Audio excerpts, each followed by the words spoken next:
বলছি আপনার 110 কেজি। হ্যাঁ 110 কেজি। আর একটু বাড়াই করতেন। যে দূর আছে দ্রো করে দিন ভাই। আপনার নাম্বারটা দিয়ে দেন। নাম্বারটা ভাই মুখস্থ নেই। মুখস্থ নাই, না।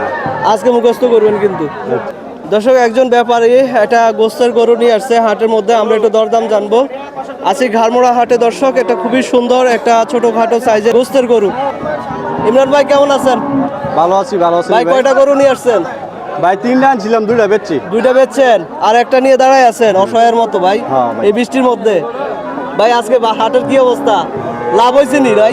লাভ হয়েছে শুক্রিয়া, কিন্তু বাজার ভালো না ভাই। বাজার ভালো না। আচ্ছা, এই গরুটা কত চাচ্ছেন?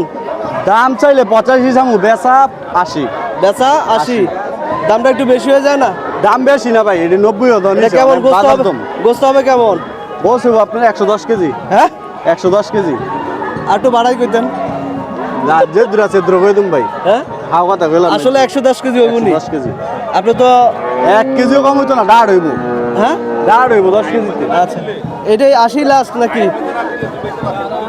হ্যাঁ ভাই। 80 লাস্ট। দর্শক দেখতে পাচ্ছেন, এটা বকনা গরু এবং গোস্তের গরু। 80,000 টাকা লাস্ট বলে দিচ্ছে ঘাড়মোড়া হাটে। ভাই কোন কোন হাটে যান? আদিসা, পাড়াগ্রাম, চমুনি, চমনি যান সব গানে যাই। আর চান্দিনা, চান্দিনাও যান? মুক্তিনগর, আপনি কি সব এই ধরনের গরু বিক্রি করেন নাকি হাড্ডি সারও বিক্রি করেন? সব সব ধরনের গরু বিক্রি করেন।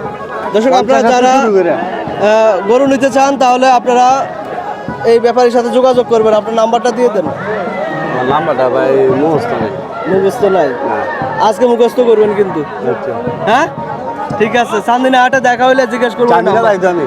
চান্দিনা হাটে দেখা হইলে, চান্দিনা হাটে দেখা হইলে নাম্বারটা মুখস্থ জিজ্ঞেস করবো নি।